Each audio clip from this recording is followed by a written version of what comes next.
দুবরাজপুর পৌরসভার 16 নম্বর ওয়ার্ডের শ্মশানে কালী মন্দির এলাকায় সিঙ্গারায় চাটনি কম দেয় দোকানদারকে মারধরের অভিযোগ উঠল দুবরাজপুর পৌরসভার তৃণমূল কাউন্সিলর শেখ নাজির উদ্দিনের বিরুদ্ধে।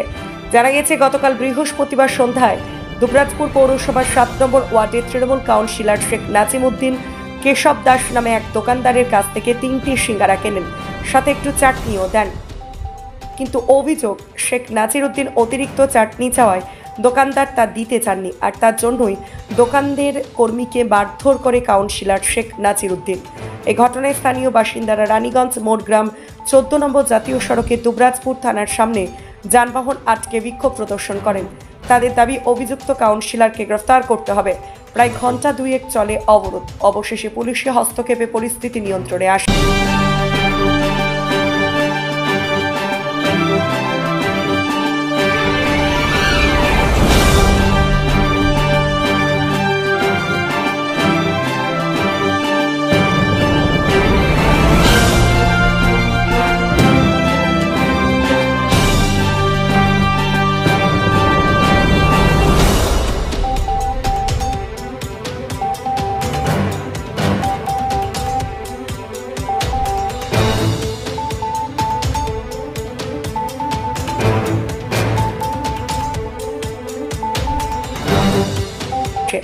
ঘটনা প্রসঙ্গে জেলা তৃণমূল কংগ্রেসের সহ সভাপতি মলয় মুখার্জি কি জানিয়েছেন, দেখুন।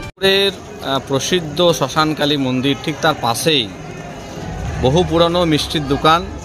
সেই মিষ্টির দোকানে এখানকার এক কাউন্সিলর নাজির, তিনি যখন সিঙ্গারা কিনতে আসেন, আমার যেটুকু শোনা কথা, তিনি সেই দোকানের এক কর্মচারীর সাথে অভব্য আচরণ এবং তাকে মারধর পর্যন্ত করে। এই ধরনের ঘটনা দুবরাজপুরের লজ্জা। তার কারণ, এর আগেও এই কাউন্সিলর হাসপাতালের নার্সকে পর্যন্ত মারধর করে। দলগতভাবে, প্রশাসনিকভাবে কোনো ধরনের ব্যবস্থা এই কাউন্সিলর বিরুদ্ধে নিতে পারেনি। তাই আজকে দুবরাজপুরের মানুষের যে জনরোষ, আজকে সেটা কিন্তু রাস্তাতে এসে দেখা যাচ্ছে। আমরা জানতে চাই তৃণমূল কংগ্রেস এবং এই স্থানীয় পুলিশ প্রশাসন কি ব্যবস্থা গ্রহণ করছে। কারণ যে ব্যক্তি আজকে এই ধরনের কাণ্ড ঘটিয়েছে, সেটা প্রথমবার নয়, বারবার ঘটনা ঘটার পরে কোনো ধরনের ব্যবস্থা এই ব্যক্তির বিরুদ্ধে নেয়নি, যে কারণে আজকে কিন্তু মানুষ রাস্তা অবরোধ আন্দোলন করতে বাধ্য হচ্ছে।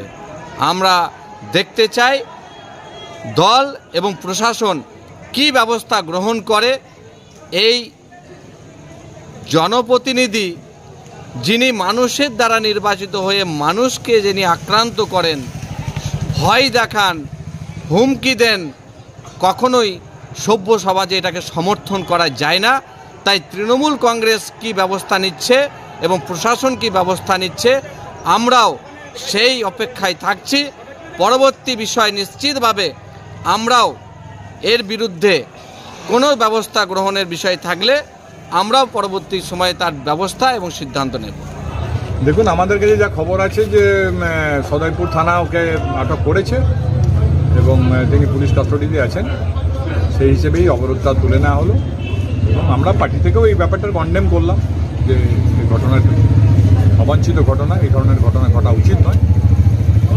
তারপরেই সবাই সন্তুষ্ট হয়ে তারা অবরোধটা তুলে নিচ্ছে। এরকম বিভিন্ন খবরের আপডেট পেতে ফলো করুন 24 ঘন্টা লাইভ চ্যানেলটিকে।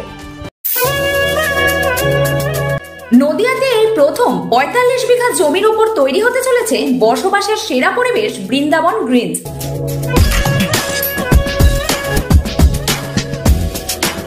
অর্থমন্ত্রক ভারত সরকারের নিলামী প্রক্রিয়া দ্বারা অনুমোদিত জমি এবার আপনার হাতে তুলে দেবে লাখোটিয়া গ্রুপ, তাও আবার অল্প মূল্যে।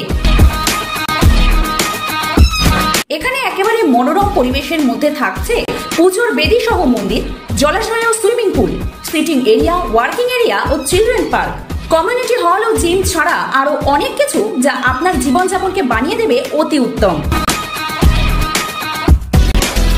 নদিয়া জেলার মদনপুর স্টেশন থেকে মাত্র 2 মিনিটের দূরত্বে আলাইপুরে এই বৃন্দাবন গ্রিনসে একদম অল্প মূল্যে জমি কিনতে শীঘ্রই যোগাযোগ করুন এই নাম্বারে। সীমিত সময়ের জন্য কিস্তিতেও দেওয়া হবে জমি।